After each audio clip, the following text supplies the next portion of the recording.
Greetings and salutations, everybody.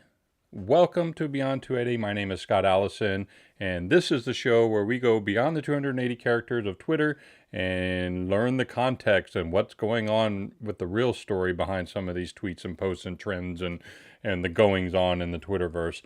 Again, my name is Scott Allison. I am your host, and we are basically today going to wing it. So I've released some videos here recently covering everything from Taylor Lawrence and that whole debacle with libs of TikTok and Elon Musk, of course. And yeah, so I figured it's time to kind of just have a fun day and just go start digging through the Twitterverse, see what's going on out there, and I'm going to react. I'm just going to live just give you my thoughts, my opinions, and I'm a very opinionated person. For those of you who don't know me, yes, that is me, and I'm dropping stuff all over the floor, and I guess I shouldn't be doing that. Anyways, hope everybody's having a wonderful day. No users yet, no viewers yet, but that's cool. And I'm just going to jump right into this. So I want to start off, first of all, by saying, just kind of give you a little bit of background about myself. I'm soon to be a 50-year-old man. I'm an old geezer. But in the meantime, I originally, for a good part of my life, not most of my life anymore, but for a good part of my life, especially in my teens and in my 20s, my early 20s specifically, I was probably what you would consider a liberal. I really considered myself a free thinker at the time, quotes, air quotes, and maybe I was, maybe I wasn't.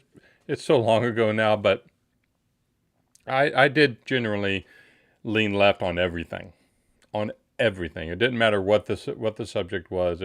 I leaned left. That's who I was. I leaned left on social issues, financial issues, government issues. I believed in our government. Yeah, I did. I believed in our government, and I believed in our politicians. And I thought, that the presidency was super, super duper ultra important. I thought George W. Bush, and you got to remember this is before George W. Bush came into office, but I believed that he was the devil incarnate, because I was really told that's what he was. He was the devil incarnate. And so yeah, so that was my life for a long time. And I look back on it, and there's a point in time, and I've written about this in a blog before, but I'll share it with you. There was a point in time in my life where I had a friend who I'd grown up with in middle school and high school, and we were really, really close. And he was a conservative, and I couldn't for the life of me figure it out. I didn't understand it. And so I remember I can't remember if we were in his car or if we were in mine. But he turned on Rush Limbaugh on the radio, right? And I was like, oh man, this guy's evil and blah, blah, he hates women. He's a racist. He's a bigot. He's all these things. And my friend just kind of looked at me like, are you okay? And I was just getting angry and angry. Just the fact that my friend was listening to this guy, that I was having to listen to this guy myself. I was not happy about this one iota. And I just started boiling over and seething. And I said, yeah, because, he like makes it out like, liberals are evil, or like it's like a bad word or something. And my friend goes, well, it kind of is, but whatever. And so I look back on that, that moment, and just how calm he was, right? Just how sure of himself he was, and how angry I was. I was just spewing. It just vitriol coming out my mouth about, right this, conservative that, Republican this. Well, back then I just thought of it as Republican. I didn't think of it as ideology. I didn't think of conservatism or liberalism or libertarianism. I just kind of identified, Democrat and Republican. So I was just seething about Republicans this, Republicans that. And I look back at that point in my life and realize, wow, I really was an angry man. I was really, really angry all the time. And I was looking at the political spectrum and politics in general as a way to throw my anger upon, something to blame, right?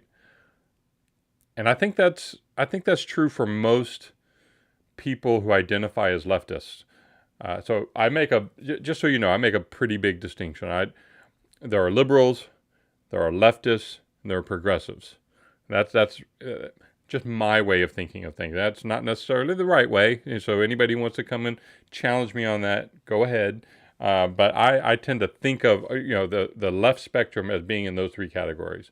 I consider my liberal friends to be people who are to the left of center, but are reasonable, right? They're willing to have a discussion. They're willing to have a debate, even a heated one, even if it means we kind of raise our voices a little bit. And then there are leftists, and leftists are obviously left of liberal, and this is the area where the left starts to shun, dialogue, any kind of debate, any kind of like civil discourse. It starts to get shunned.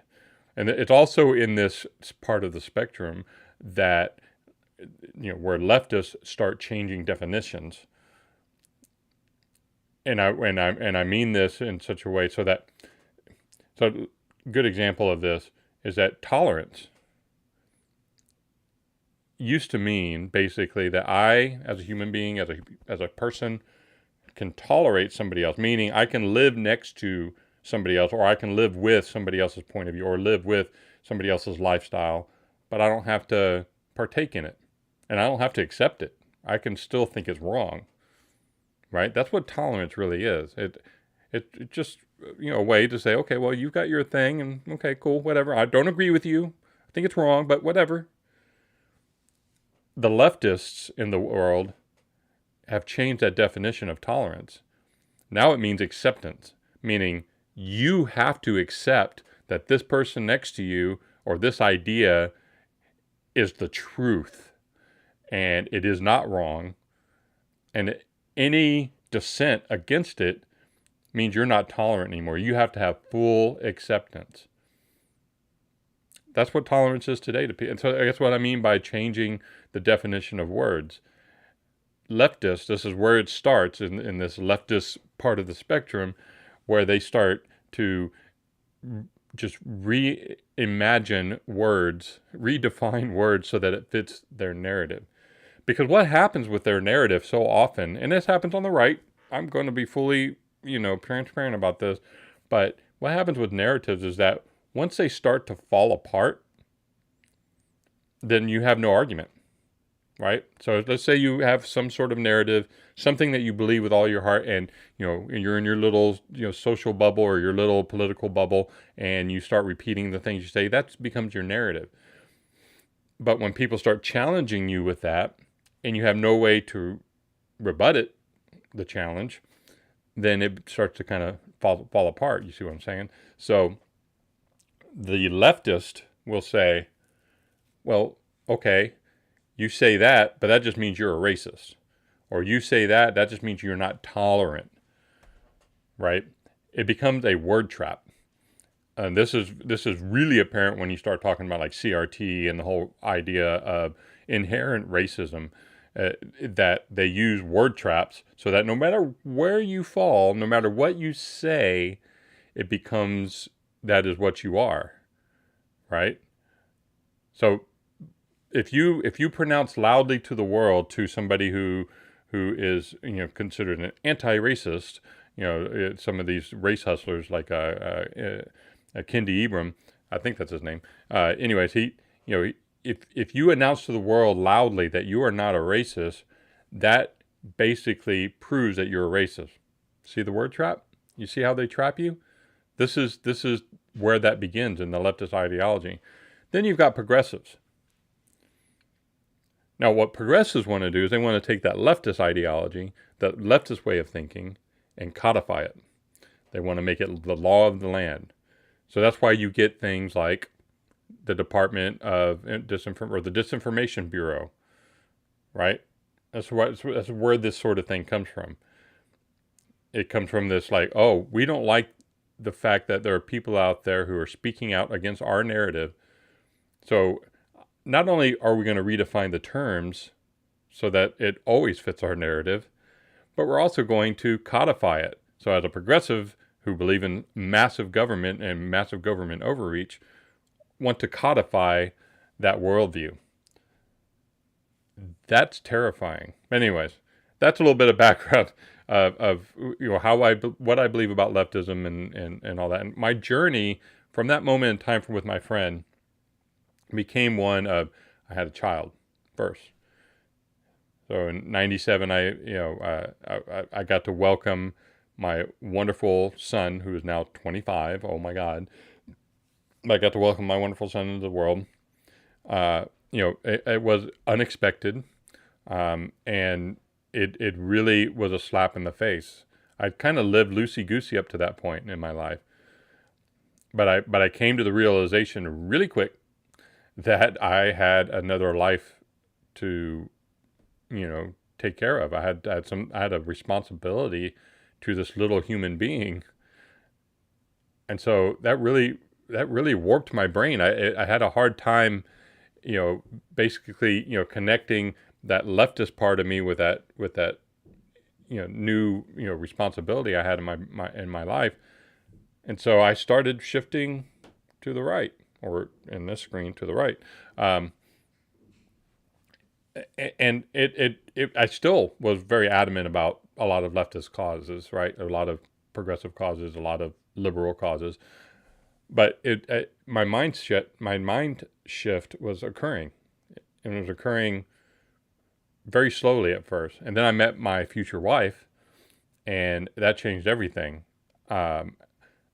because she really kind of introduced me to critical thinking, which I was not a critical thinker before. I was a follower. I listened to what was going on in the news, what was being told to me. Basically, I was stuck in that little bubble. And once I came out of that bubble, I realized things aren't all that they seem. And so I went a little to the right. So I used to have a tagline on this show called "A Little to the Right." I removed it because everybody knows who I am now, who's been watching me at any given time. So I say all of this just to show you that I am a conservative. I've become a conservative, especially over the last 15 years. And I am now at that point in my life where I'm comfortable in my own skin to talk about this and still express my leftist tendencies or my liberal tendencies, because I'm a conservative and a political, I'm a fiscal and political conservative. But socially, because I grew up around the LGBTQ plus ABCDEFG community, I don't like that they tag themselves this way, but whatever. But I grew up with a lot of that.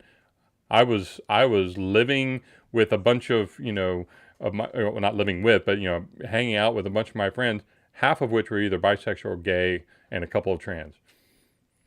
And this was in the early 90s, late 80s, when that stuff was really frowned upon. So, I believe in a safety net, which is a very liberal view. Grim has entered the chat. Hey, Grim. Hope you're doing well. So I grew up with that. So my worldview is a little different from your average conservative. Your average conservative, is, now I say average, that's probably the wrong thing to say. Your more common conservative, are very to the right on most things. And I'm more of a blend. So a lot of people want to call me a libertarian, and that's fine. You can call me a libertarian, whatever. But I do consider myself a conservative. But again, I grew up as a musician. I grew up in the goth culture of the time. So I was, I was listening to all sorts of new wave music and punk and industrial and that sort of thing. Again, half of my friends were gay or bisexual or trans. So that part has never left me. I'm still friends with a lot of those same people. In fact, a lot of my friends are very left. I have some liberal, I have some leftist, I have some progressive friends. They run the gamut. I have very few friends on the right. I have a lot of friends right there in the middle because that's where most people are anyways. So I wanted to set all that up just to color when I start looking at these trends on Twitter where I'm coming from. Okay, so let's give this a shot. Let's try this out. Grim, I hope you're having a wonderful day. Ever since the Creator Toolkit thing or the Creators Guild went away and then came back, and then I've tried to kind of relaunch my channel, the live stuff has been very miss. Not hit. Very little hit. It's been almost all miss. So that's why I've been doing more recorded content. So I am going to take this video. So just so you know, I'm not ignoring you, Grim. If at some point you chat, but I'm in the groove, it's because I want to probably take that bit of the groove and turn it into some sort of video. So let's get to it. So today is Friday, May the 6th. A lot of stuff has happened in the last week. We've had the leak of Justice. Why can't I remember the justice that got leaked? But anyways, we've had a leak of a Roe versus Wade opinion on a particular case that would basically get rid of Roe versus Wade. And so the freak out has been immense. It has been absolutely immense. And nowhere is this, more felt than on Twitter. So let's head over to Twitter and let's take a quick look at that particular trend. So I'm just going to search. I'm looking for the hashtag Roe versus Wade. Look at this, 840 tweets in the last hour. So let's see what people are saying. Okay, so Chew5Y. Let's look at this person's profile real quick. Okay. So we know where this is going to go. They don't have pronouns. I'm really surprised they don't have pronouns. Okay, cool. So we'll call this a dude. Posted, Dear Supreme Court, what she said, Roe versus Wade. Let's see what this is all about.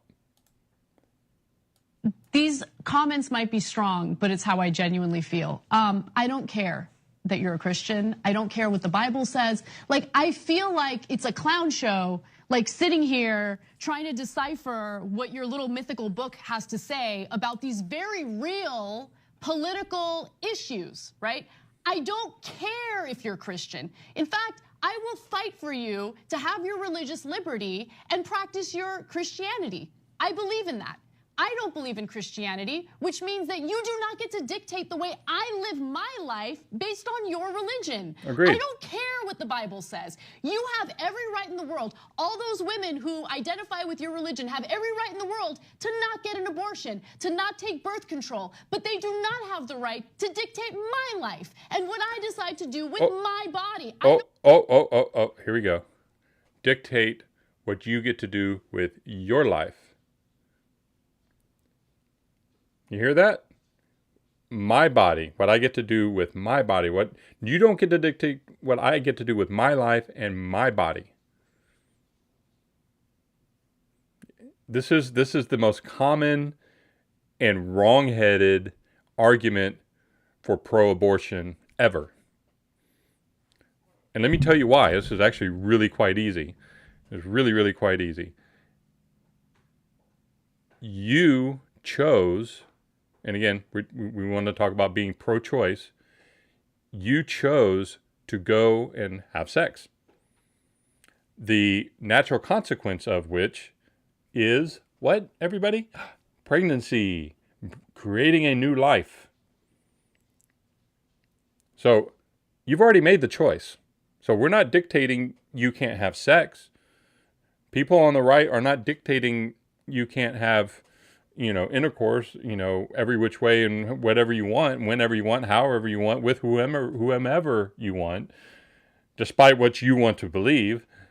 That is it's a lie. So I'm just going to call this woman out as a liar. She's lying.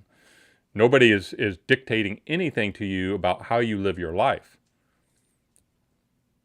But when you have sex and you have intercourse and you get pregnant, that is now your responsibility for another life. And there's no getting around this. That is another life that is growing inside you at this point. And you want to say, my body? Whoa, hold on a sec. Abortion isn't about your body. It's about a completely separate entity. I know science is really hard for a lot of progressives, especially progressives. You know, as you go towards the center, then science becomes to make more sense. But when you go to the extremes on either side, science becomes fantasy land. It becomes whatever you want it to be. But the reality of science and what it says and what it has been proven over and over again is that that thing in your body that you call a clump of cells is a human being. There's no getting around that. Is it a toaster? No. Is it a light bulb? No. Is it a dog? God, I hope not. That would be freaky. But it's not your body. It's a separate entity. It has its own set of DNA based on the DNA from the father and the DNA from the mother. It is a separate entity, not your body. It's in your body because you chose to put it there when you had intercourse. So this isn't about anybody on the right or Christians. By the way, there are a lot of atheists that are pro-life or anti-abortion, as I like to call it. A lot of atheists that are anti-abortion. A lot of people on the left, to the left of center anyways, that are anti-abortion. And a lot of them aren't Christian, and that's fine. Because it's not a Christian argument. It's not a religious argument. It's about a right to life. And if you don't think that that baby has a right to life, then you don't have any footing to stand on if, you wanted to go commit murder because you don't believe in a right to life.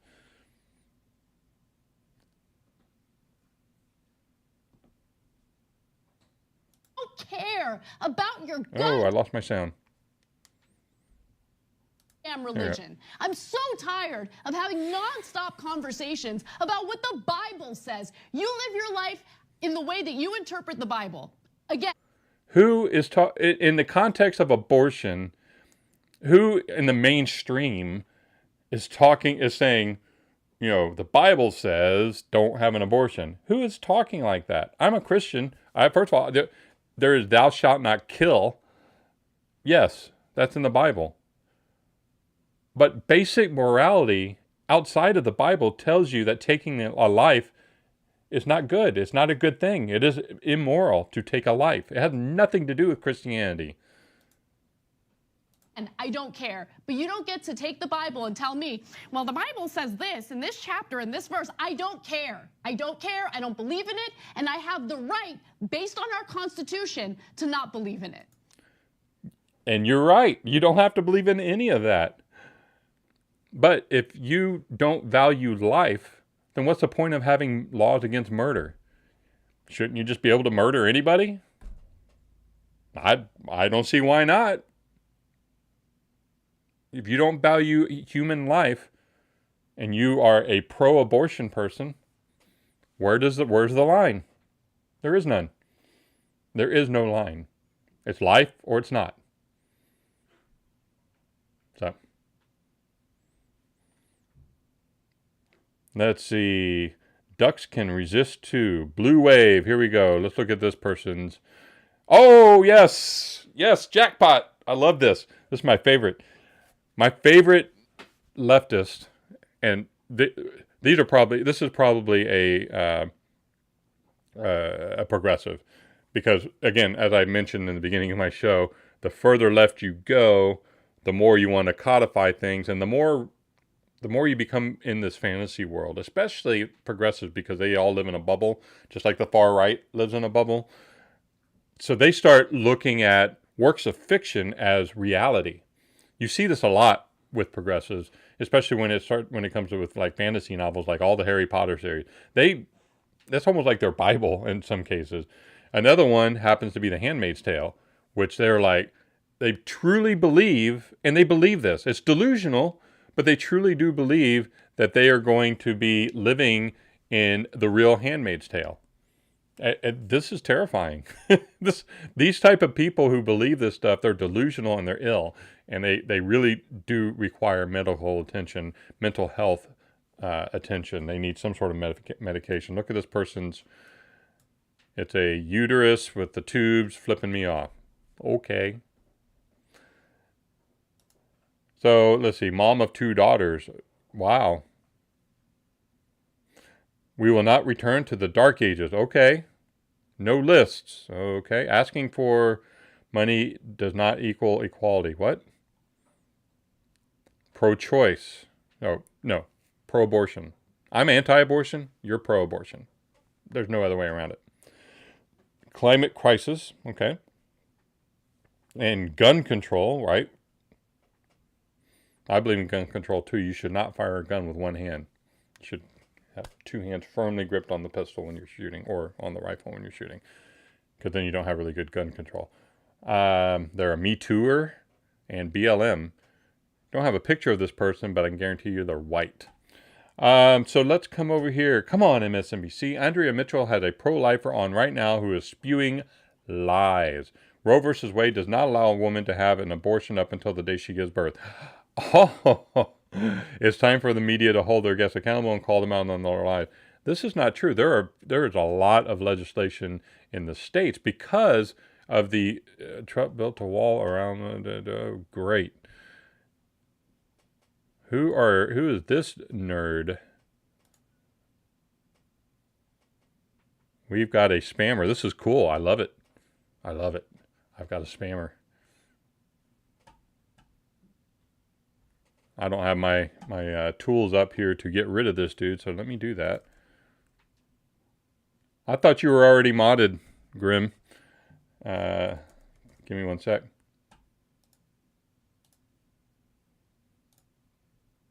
Grim.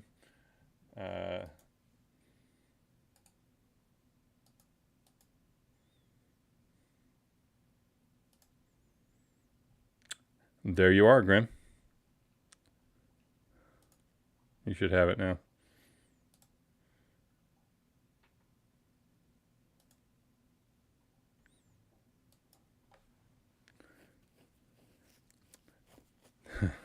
That was awesome. I mean, seriously, Trump built the wall around. All right, okay, let's go full screen here for a sec before I go on. God bless this person. You know, a huge Donald Trump fan. I think it's quite amusing. Something I did not mention in the beginning of my show, which maybe I should have, is that I did not vote for Donald J. Trump the first time around. I did the second time around, but only because I had really no recourse. It was that or, what we got now. And look what's happening now. But anyways, I do not like Donald Trump. I think he is one of the largest narcissists, right up there with Barack Obama. He's crude. He has no sense of self. He's completely unaware of how atrocious and preposterous he is, and he's a lifelong leftist, lifelong liberal. He's never been a conservative. He ran for president because he saw which way the winds were blowing, and he was like, "I'm gonna run for president because I think I can stir the pot up, and I'll run as a Republican." So he changed literally just years before he ran. He knew what was going on. The guy's not an idiot. I'll give him that. He is not an idiot. But I am no fan of Donald J. Trump. So if you come in here and start dropping in the DJT stuff, yeah, you're probably going to get shut down. So, and yes, so John, you are absolutely right. Most politicians have to be narcissists. No, that's not quite right. Most politicians are narcissists. So that is absolutely true. Yeah, they all need adulation. Absolutely.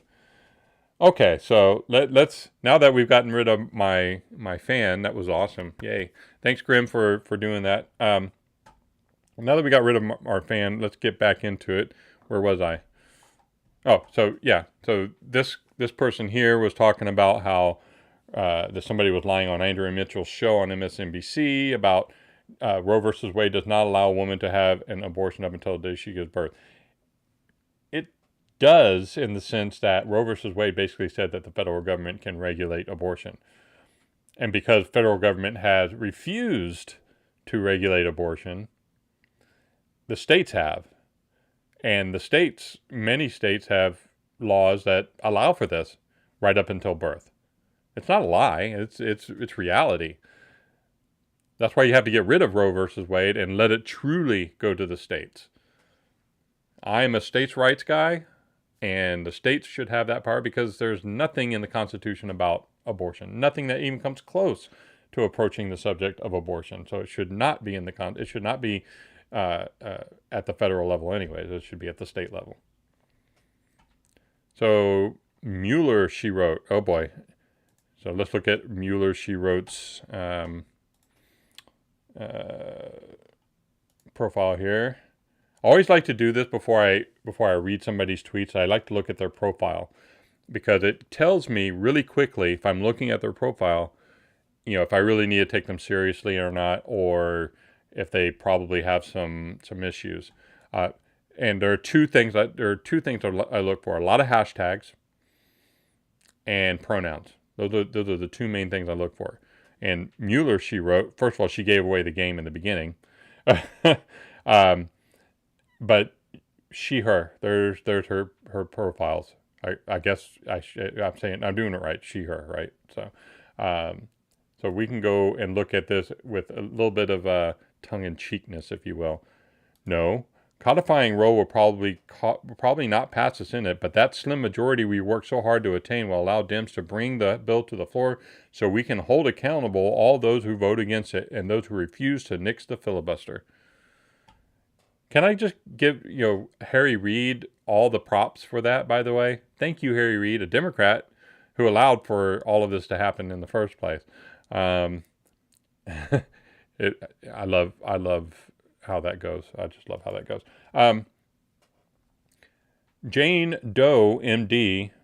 Right, you're an MD. Let's look at this person. Lifelong Democrat and feminist. Okay. Living with EDS. What is EDS? Is that a form of Trump derangement syndrome? Let's talk about the elephant in the womb. What? Daughter of an immigrant. Okay. So this person's weird. A little all over the place. I grew up poor. I'm sorry, Jane Doe, MD. Many of the girls I knew got pregnant and end up teenage mom working shit jobs for the rest of their lives. Okay. When my birth control failed and I got pregnant at 16, I had the right to choose. Roe versus Wade is why I have the initials MD after my name today. What does MD stand for then? It's not medical doctor, apparently, because you are... I'm sorry. I'm not going to go after doctors today. But anyways. So when your birth control failed and you got pregnant at 16, guess what? Birth control is not 100%. All birth control is not 100%. Condoms are not 100%. There is nothing that is going to guarantee that if you have sex, the natural outcome of which is pregnancy is not going to happen. There's no guarantee. So at age 16, you made the choice. You made a conscious decision to have a man insert their penis into your vagina and inseminate you. I know I hate to be gross about it, but that's what it is. That's what happens. You made that choice. Then, once you had that life growing inside of you, and it is a life, you decided to murder it. Not you personally. You made the choice for somebody else to murder it for you. So, because you would never, have the balls to do that yourself in the first place, because you know it's a life. And that's the thing. I'm going to get real quick, and then we're going to end this subject because I want to move on to something else. But we're going to get real for a moment here. in the pantheon of history, in everything that's gone on in history, one of the things that is a constant when it comes to murder, specifically at a large scale, genocide, is that the first thing that you need to do if you want to commit genocide, or if you're in the act of committing genocide, is you dehumanize that which you are killing. There's a very recent example of this called the Nazis. They dehumanized the Jews. They didn't see them as human. They refused to see them as human. They were rats. They were beneath humans. They weren't even fit to serve. So slavery wasn't even in the cards for the Nazis, because these weren't even slave worthy. The Jews made it very easy and more palatable to then slaughter them by the millions, including a lot of the German people that just kind of like, well, they're not really human. We're being told they're subhuman. Now that they have been dehumanized, it makes it simpler to accept that the Nazis were murdering millions of people. The same thing applies to abortion. Look at all the arguments you'll see over the last week. Clump of cells, right? It's not a life. That's not a life. It's not human. My favorite one is, well, it's just a clump of cells that couldn't exist if it was taken out of the body on its own. That's the magic birth canal, argument. And what the magic birth canal argument is that if a entity passes through the magic birth canal, it bestows life upon them. That's my favorite argument from the left about abortion. Well, since it didn't get born, it's not a human. What is that clump of cells with a heartbeat and a brain then? Is it a dishwasher? It may be a platypus. Maybe if we thought of babies as platypuses, if we thought of them as puppies, guess what? Nobody would get an abortion. Because puppies are cute. But clumps of cells, that's just kind of, ooh, icky, ugh. My other favorite argument for abortion is that it's like a virus that's growing inside them, or it's a parasite that's growing inside them. That's not even a parasite is a life, but it's not a human life. A parasite doesn't have human DNA. That's a human being. It's a separate entity in your body growing, and you are choosing to murder it. That's what abortion is. There's no sugarcoating it, and there's no other way around it.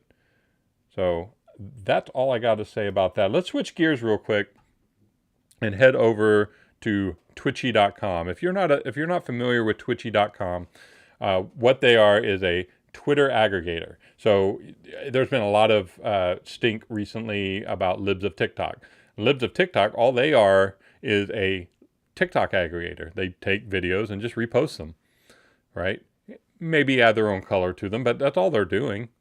Somebody else is posting them. They're just taking them and showing them to the world. That's what Twitchy does, except with tweets. And I oftentimes will use Twitchy as kind of my first stop. I'll go to Twitchy and say, what craziness is happening today in the world of Twitter? And well, here it is. So if you haven't had a chance to check out Twitchy and you need some good laughs for the day, go check them out. They're a lot of fun.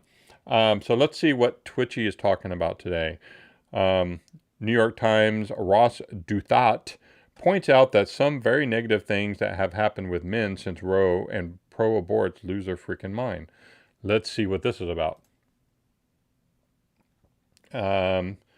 So Jill Filipovic wrote a really stupid thread about how Roe benefited deadbeat dads who may have not been able to have adventures if women hadn't been allowed to abort all of their unwanted children. That's an interesting flex. Yeah, it was a really stupid thread, and that many of us sort of pointed and laughed at him because, come on, Joe doesn't care about men. And New York Times' Ross Douthat responded to that thread, pointing out some honestly pretty negative things that have happened with men since Roe. Granted, if you don't care about family and have warped ideas about the patriarchy, this likely won't resonate. Let's see what Ross Duthot has to say. Worth noting that in the 50 years since Roe, men have become less likely to find a spouse, less likely to father kids or live with the kids that they father, and less likely to participate in the workforce. Ooh. Yeah, Roe hasn't been good for men either. Shocking, we know. Yeah, gosh, you'd think murder of the unborn would have such a positive effect on society, you know? And as you can imagine, the pro-abort lost their damn minds over his tweet. Here we go. This is where it gets fun. Just a thought, Ross, but I'm 57. 57. Okay, so you're beyond birthing, so you don't get a vote. That's the other thing I love about the leftist argument. Oh, hey, you're a dude. You don't have a uterus. You can't say anything about abortion. Okay. Well, if you're 57 and you're past the childbearing age, you don't have a thought in the matter. That's the rules. We're playing by your rules now. But Sophie goes on to say, just a thought, Ross, but I'm 57. I've noticed that men have become more and more toxic in how they treat women in my lifetime. Maybe men should step back and self-respect on why their toxic masculinity is causing them not to get laid. It always goes back to getting laid, doesn't it? Women want to be treated with respect. Grow up. Grow up. And then she posted a picture of some dude said, stop having sex with Republicans. Yeah, that's really grown up. This is so good. The irony of a 57-year-old woman babbling about toxic masculinity and posting a lame meme about not having sex with Republicans. Come on, let's not pretend any Republican man is going to lose sleep over not having sex with this harpy. Joy Reid, was it Joy Reid or Joy Behar? One of the two, I think it was Behar, came out on The View and said, gotta stop having sex with these Republican men. And literally nobody wants to have sex with Joy Behar, so there it is. All right. Let's look at one of the other stories. This was another. It's really hard to get away from the abortion stories right now because it's all over the place. So, okay. MTG is weird. She's kind of a freak, so I'm not going to even go down that path. A lot of people like her because she's Republican, I guess, but blah. Princeton history professor Kevin Cruz winds up with a big black eye after taking an ignorant swing at J.D. Vance. That's boring. Let's see. Oh, here we go. The student loan crisis, if you will, is ridiculous. It's absolutely ridiculous. Number one, where were the parents when their children decided to enter into an agreement to pay a huge amount of money or to get a huge amount of money and then pay it back to some debtor? Where were the parents?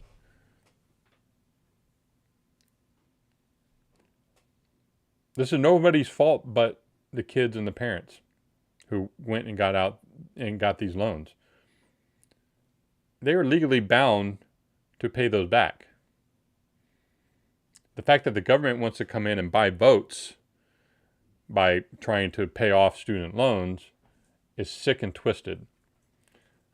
There's that's a whole video series, but let's see what Elizabeth Warren has to say. View guests Elizabeth Warren short circuits when Lindsey Granger asked her about reimbursement for people who paid off their student loans.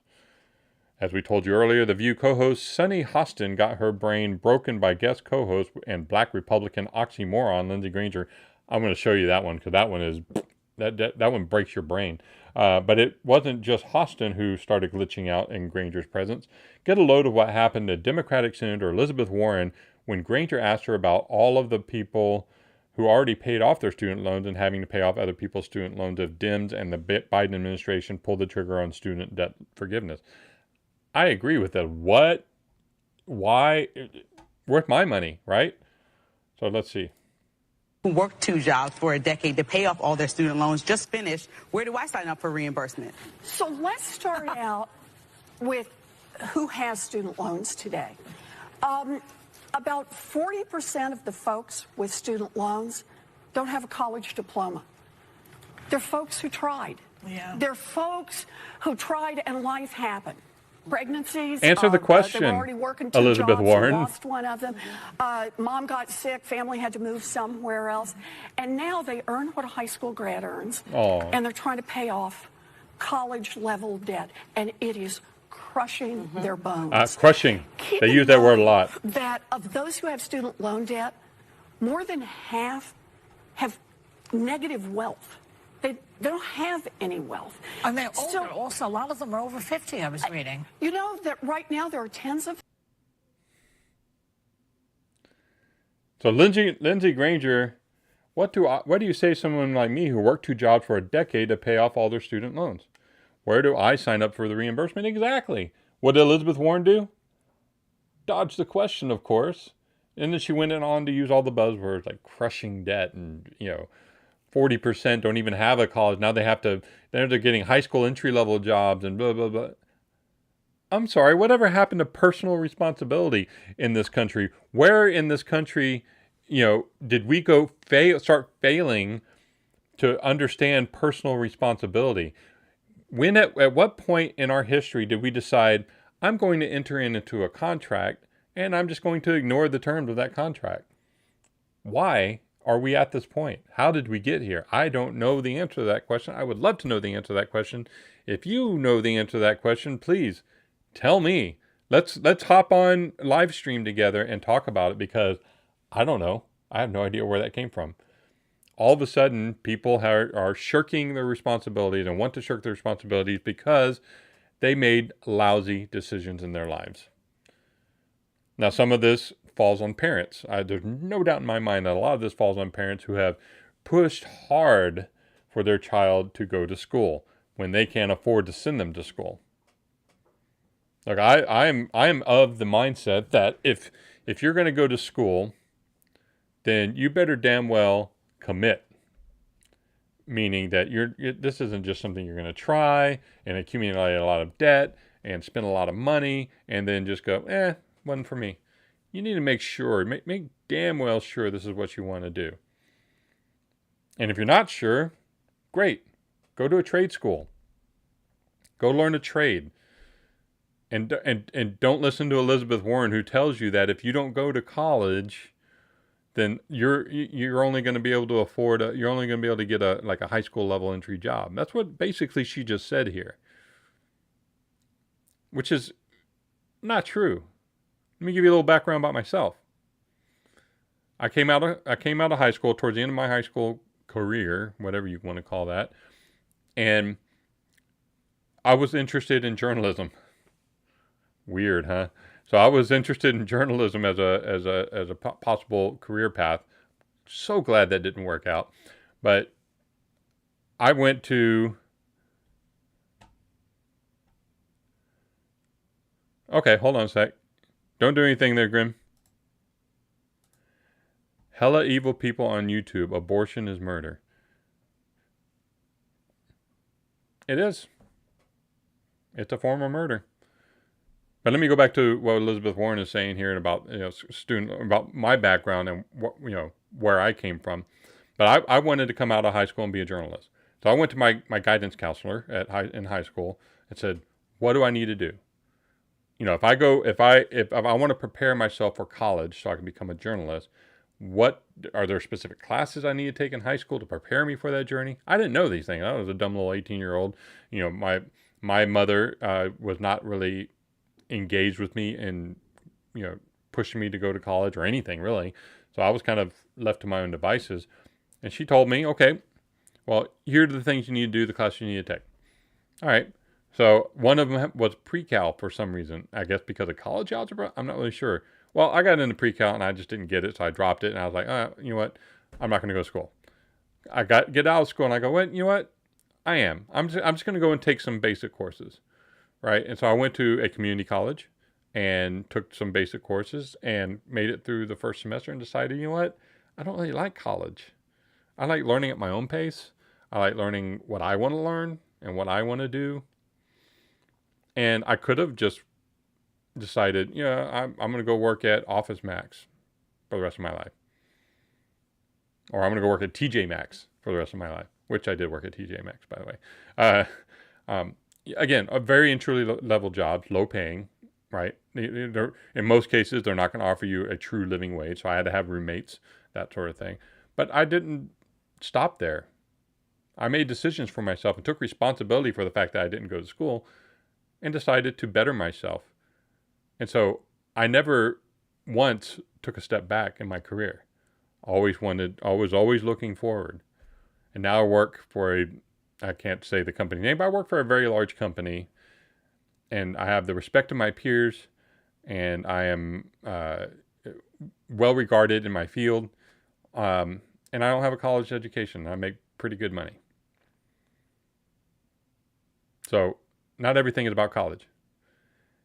And parents need to understand this. And I don't think a lot of parents do, especially, younger parents, that they did it the hard way. They went to college and all this stuff. Or maybe they're overcompensating because they didn't go to college and they think college is everything. And if you don't go to college, your life is over, right? And that is extremely far from the truth. The reality is that we're all different. Some people are going to thrive in college. Some people are going to fail miserably. Some people are going to, decide, I need to go to trade school. And they're going to make more money than a lot of people that go to college, which is amazing, but true.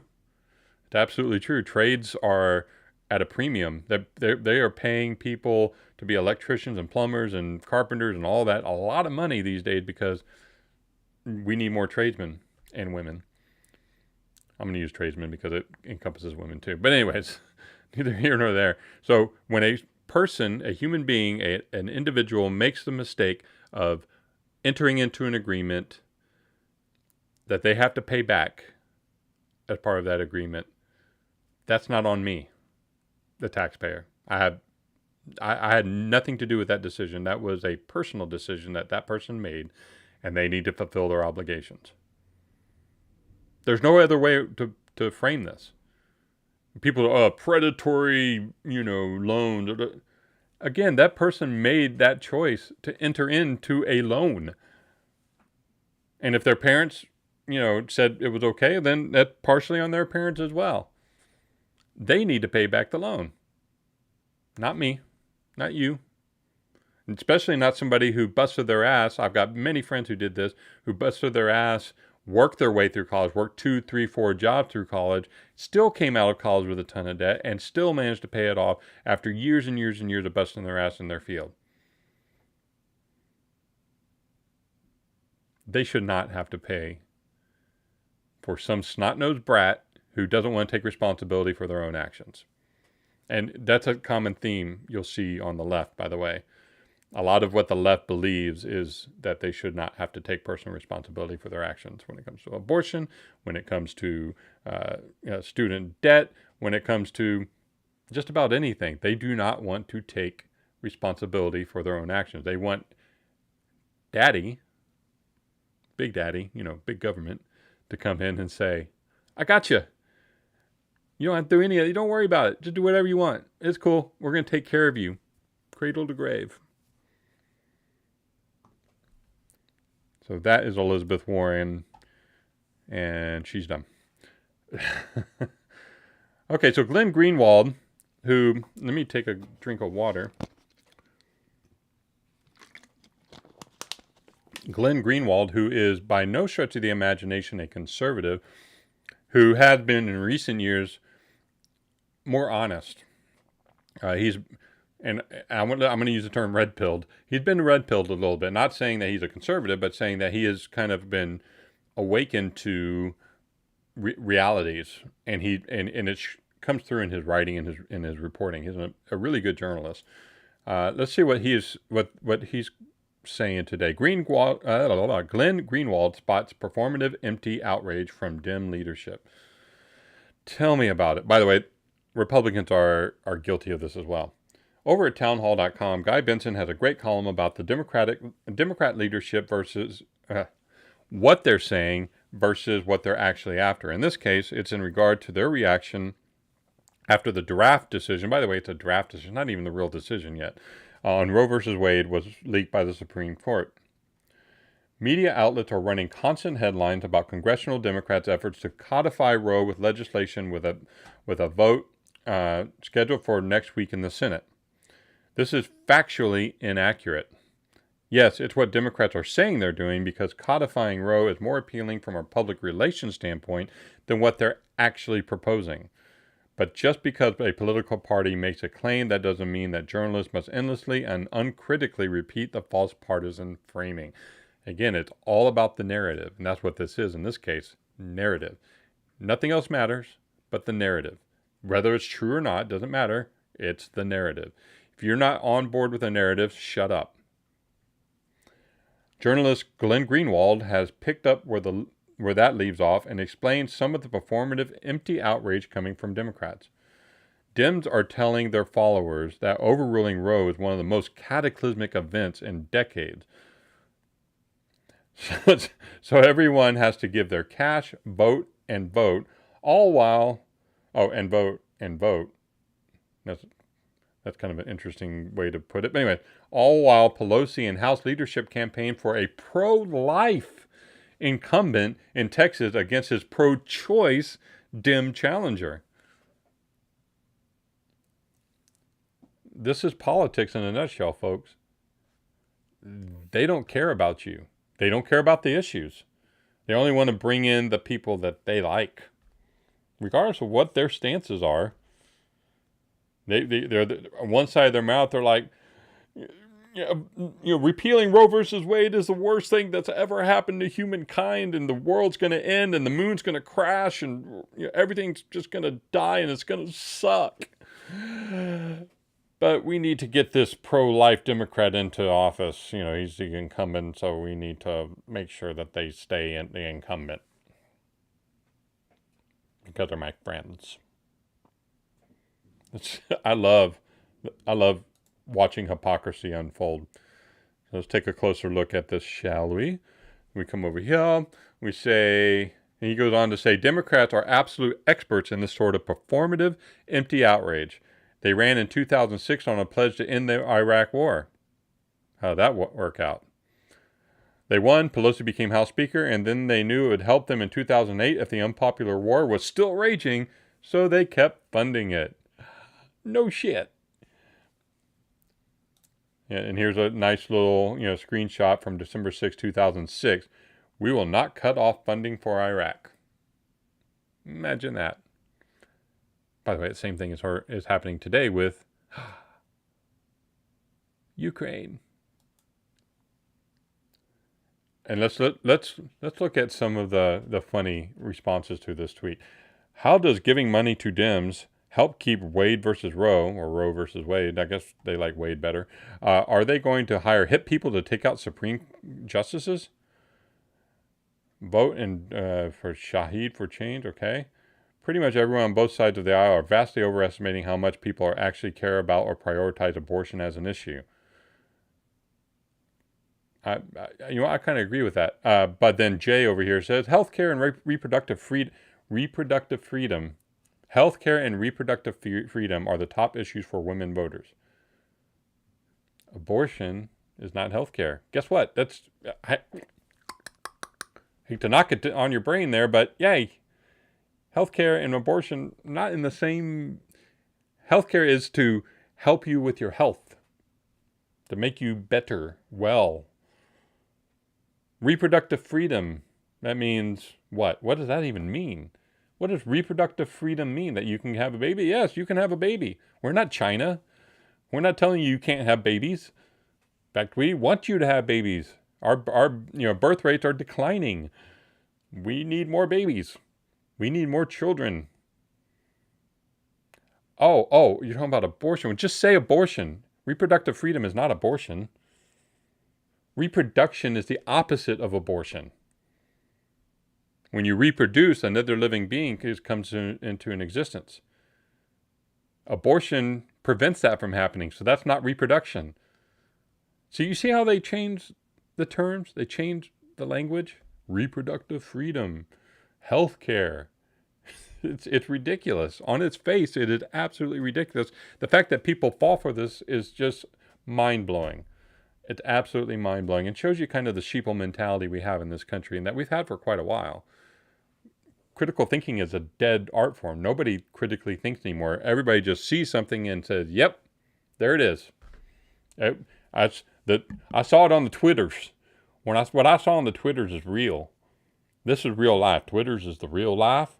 So, yep, healthcare and reproductive freedom are the top issues for women voters. Tough choice with only two parties, either pro-life or pro-war. I see what Dave did there. Used to be the Republicans were the warmongers and the ones that wanted to go to war. Except that we're funneling billions of dollars into Ukraine to fight a war for us. Living through 30 years of Republican U.S.-led war in my lifetime makes me wonder how much U.S. history you know. Oh, with the Ukraine flag in their profile. Excellent. Oh, I'm just soaking in the liberal hysteria. It feeds me. It makes me. It's like sunlight to Superman. Just like, it's awesome. All right, let's head back over to Twitchy and see what else is going on. What else are they highlighting today? In fact, let's refresh because they regularly update this page. Let's see what they've got. Biden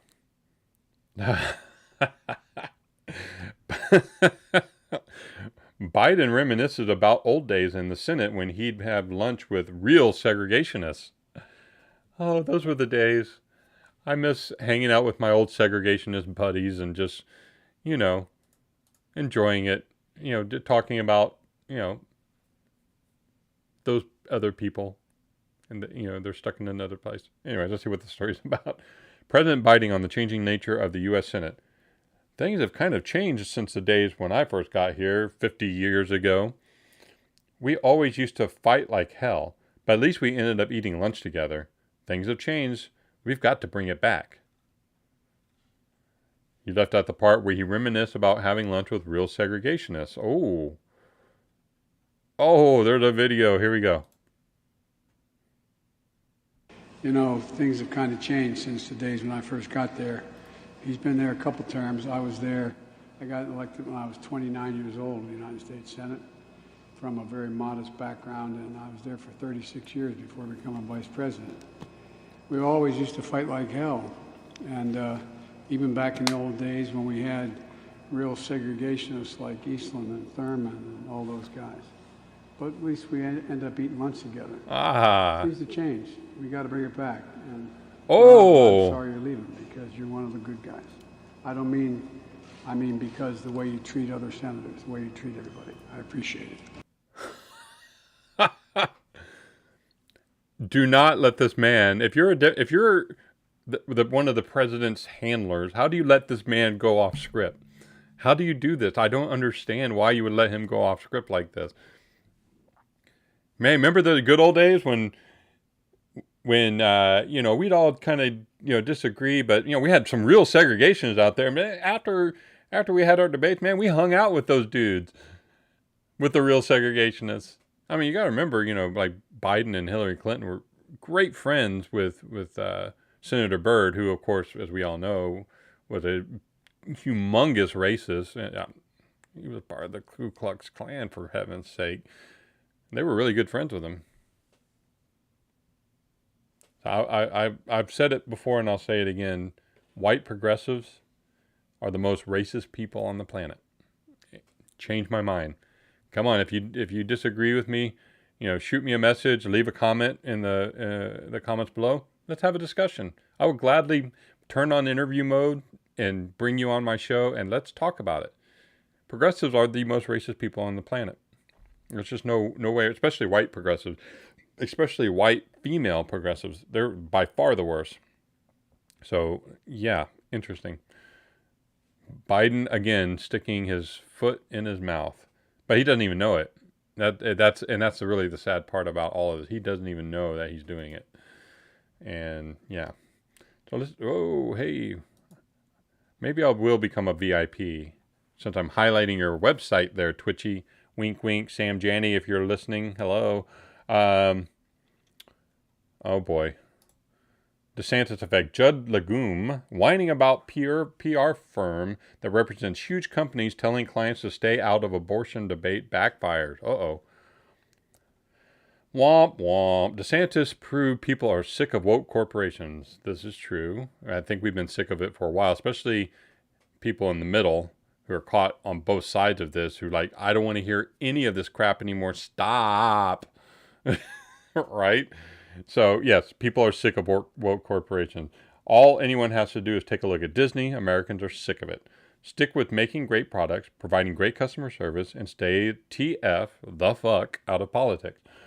Seems Judd Legume hasn't exactly read the room just yet, because he seems to think that people should be mad at a major PR firm, public relations firm, whose job, by the way, is to make sure these corporations and people that they represent look good, is telling their clients like Starbucks, Coca-Cola, and Netflix to stay out of the abortion debate. They're right. Judd Legume. Breaking. A massive PR firm that represents high-profile corporations like Coca-Cola, Netflix, and Starbucks is privately advising its clients to avoid commenting on abortion rights, according to an internal email obtained by popular.info. Oh, say it isn't so. Companies sticking to doing company stuff? The horror! Who wrote this? Was it Sam? It was Sam. So, hey, if you are on Twitter, you need to go and follow Sam Janney. She's known as Politibunny on Twitter. Go follow her. She is amazing. She's also the editor of Twitter. I think she is now the executive editor, or whatever they call that position. But anyway, she's great. The firm, Zeno Group, created a template email to share with client contacts. The template warns that the media will look for corporations to take a stand on the repeal of Roe. Zeno recommends its clients stay silent. Yeah, Zeno gets it. Media love to bully companies into taking their stand, not a stand, but their stand. And then when their customers are pissed and they start losing money, the media have moved on to something else to annoy the masses with. Bingo. Judd Legume. Number 3. The template email drafted by a top Zeno executive says abortion is a textbook 50-50 issue. A no-win situation for companies. I agree. It is not a gun rights, abortion, some of these other like really kind of controversial things where there's a clear split. Not good for companies to jump on board with. But it says silence is the best because any statement will alienate at least 15 to 30% of their stakeholders. Ouch. Yeah, but I'm not going to open that up. Well, yeah, that's right. There is a no-win situation, so stay out of it. But Judd is going to quadruple down on this. He's going to say Zeno warns corporations that inquiries from the media about reproductive rights should be ignored to avoid attracting attention. Being at the center is not advisable. So common sense is at play here. In a section of Zeno's templates to clients devoted to social media, the PR firm says companies should not engage with direct questions about the company's position on abortion rights and not respond to questions about where your company stands. Bing, bing, bing, bing. If I was a business owner or had a large company that I was in charge of, I would stay out of the social landscape completely. Absolutely, completely. Why would I want to alienate customers? That makes no sense. That's shooting yourself in the foot. Why would you do that? Smart. Reason this firm is one of the biggest. Huh? Oh, so Judd Legume adds a number 6. Zeno is a subsidiary of Edelman PR, the world's largest PR conglomerate. Zeno's private advice to clients sharply contrasts with Zeno's public-facing communications, which emphasize the importance of standing up for women's rights. I stand on the sacrifice of a million women before me. What can I do to make this mountain taller so the women after me can see further? Women's rights and abortion are two separate things. As a woman, this editor finds it abhorrent. And there's my dog. That's so great. One moment, please.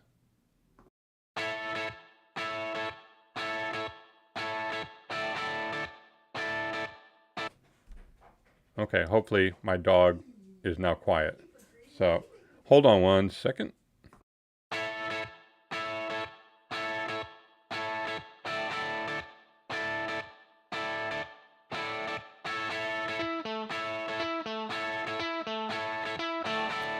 All right, so I had some interesting stuff going on in the house. It's done. In March 2021 statement posted to its corporate website, Xeno Group said that everyone must make a commitment to a gender-equal world, and that includes speaking up in the face of inequality. Notorious RBG shattered glass ceilings.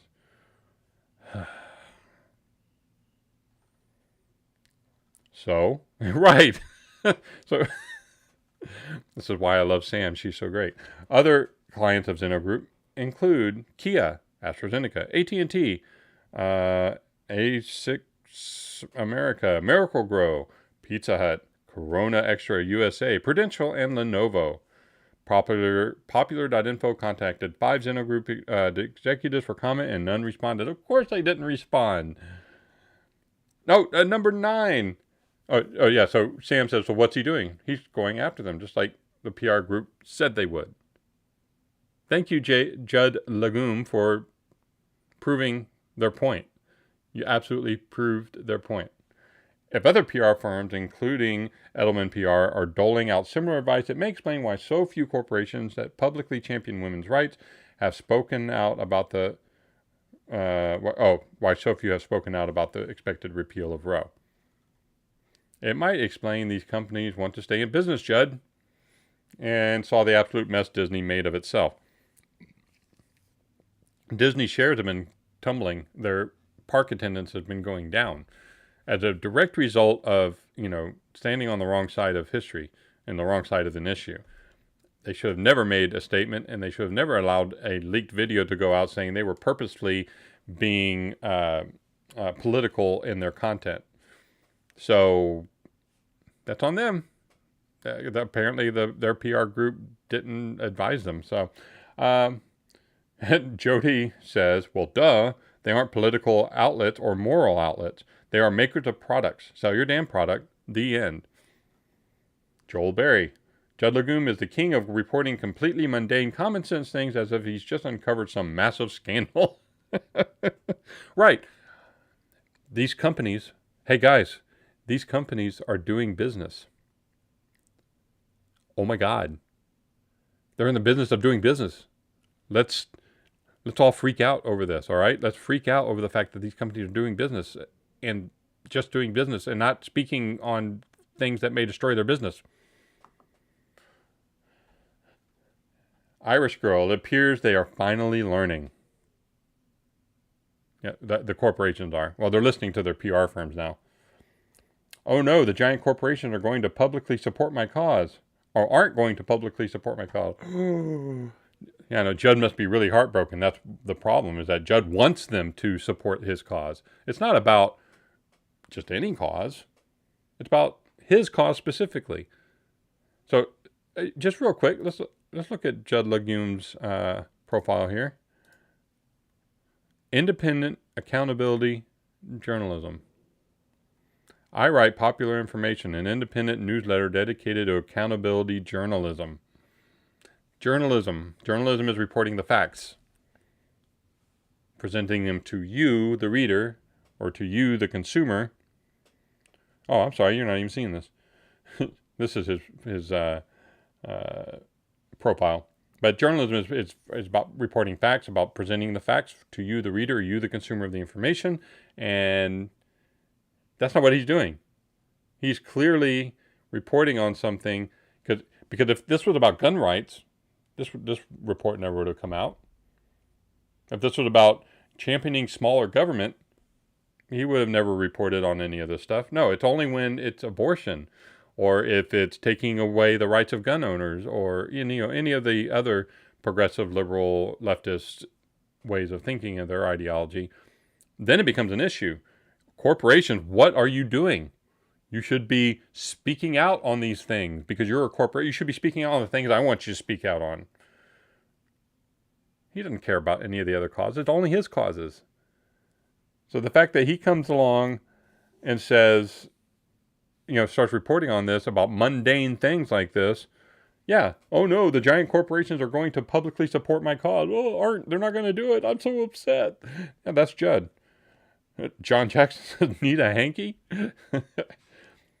Monica Crowley said, so big props to DeSantis. Real Chris, Chris Ruyu, whoever that is, and Vivek G. Ramaswamy for leading the charge in exposing and fighting woke corporate madness. So, I am not a big fan of what DeSantis did in Florida.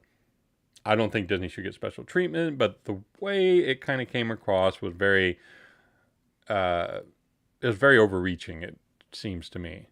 However, we do need to, as private citizens, not necessarily in the political sphere or in the government sphere, but as private citizens, really need to be more vocal to these companies who are trying to be everything all at once. Disney has always prided itself on being a company that makes products for children, generally speaking. Since then, they've moved on to bigger forms of entertainment and sports and all of that. Great. But it's always been about the family, right? That's it. That's Disney's vision, right? Walt Disney himself, his vision was about the children and providing the children with this level of entertainment and education and the like. Once they've deviated from that and try to be everything to everybody, that's when they're going to start to fail and why they are failing. It doesn't matter what side they're championing either. They're going to lose. If you're going to champion gun rights, you're going to lose. You're going to lose a lot of people on the left. If you're going to champion abortion or LGBTQIA plus the ABC folks, you're going to champion being able to teach kindergartners about, gay sex and that sort of thing, you're going to lose a lot of people on the right. It's a no-win situation. Your existence in the world is not to pick a side, to be, to try to champion a political issue. It's to go out and entertain in this case. Or if you're Coca-Cola, make some tasty beverages. Right? If you're Starbucks, give me my coffee the way I want it with, no whip, low cream, half calf, whatever the weird names are for them. Venti, which is just large. That's a great video, by the way. That's what you are here to do. If you're going to go out there and you're going to champion political causes, you're going to lose people. You're going to lose business. Stop it. I would advise the same as Xeno Group did.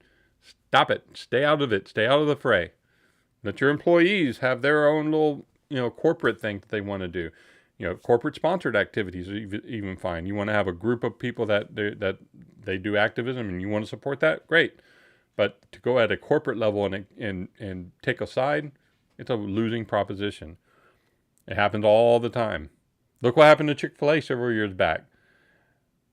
You remember when everybody was trying to, the left was trying to ban Chick-fil-A? Chick-fil-A exploded. Their business tripled because of it. Because activism, people don't want your activism in corporations. You're trying to force it when you're banning somebody like Chick-fil-A, who has never really taken a public stance on any political issues, by the way. Their founder, the family members who own Chick-fil-A have, but that's them as individuals, not the company itself. So that's where I'm going to leave it today. So I've gone about 23 minutes over what I expected to go over, but I really appreciate whatever viewers stuck around with me. I know I've kind of foamed at the mouth a little bit today, but hey, I really appreciate everybody coming by. If you are not a subscriber, please do subscribe. Hit the bell so you'll be notified when I go live. I go live every so often. I've been releasing videos, separate videos along with live content, but I'm still trying to grow the channel. Some interesting news coming up. I'm going to be, I expect to get kind of a boost in followers here soon. I'm going to be partnering with somebody from Twitter, and I'm not going to mention who it is, to basically get the word out about this show and to really start, trying to build this community of people that want to, have these discussions, have discourse. I've been watching a lot of Russell Brand lately, and he wants to create a community of people that are just having discussions. I love how he uses his hands. He does this, we're going to have a discussion. We're going to have, we're going to have left and we're going to have right, and we're going to discuss things. He cracks me up. I don't think he's a very funny comedian, but as a speaker, he cracks me up. So yes, thank you, Grim. I do definitely need to go clean the beard from the froth. Yeah, I've got a little bit of froth here. Yes, it's just true. Um, so yeah, appreciate you hanging out with me today. And again, let's have a conversation. Let's create a community here that where we can look at social media, specifically Twitter, pick through all this, find the context, and have discussion. I'm very strong-willed, very strong opinion, obviously, but you are too. There are people I know in the creator community, I'm looking at you, KMR, that disagree with me vehemently on a lot of things. But you know what? I've found that people like KMR and others are willing to have a discussion. And I don't mean a knockdown, drag-out fight, but a discussion, have discourse, think critically, learn to accept that other people have a differing viewpoint than you. And then maybe if you open your mind up enough, maybe you'll go, oh, I never thought about it that way. That's an interesting point. I'll brew on that for a little while, because that's what critical thinking is.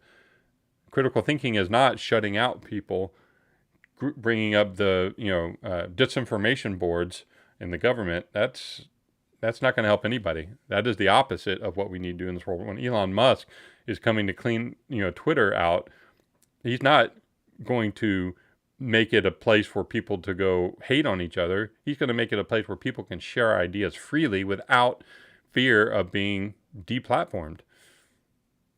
Why is this a bad thing? It's not. Let's have a discussion. Let's get together, have discourse. I want to grow this community so that we can start doing that. So, toodaloo, go with God, and don't take any wooden nickels. And have a great day. Bye now. Oh, and I do not have an ending screen. Sorry. I need to have an ending screen. Instead, I'm just going to fade to black. Kind of scary, I know. Bye.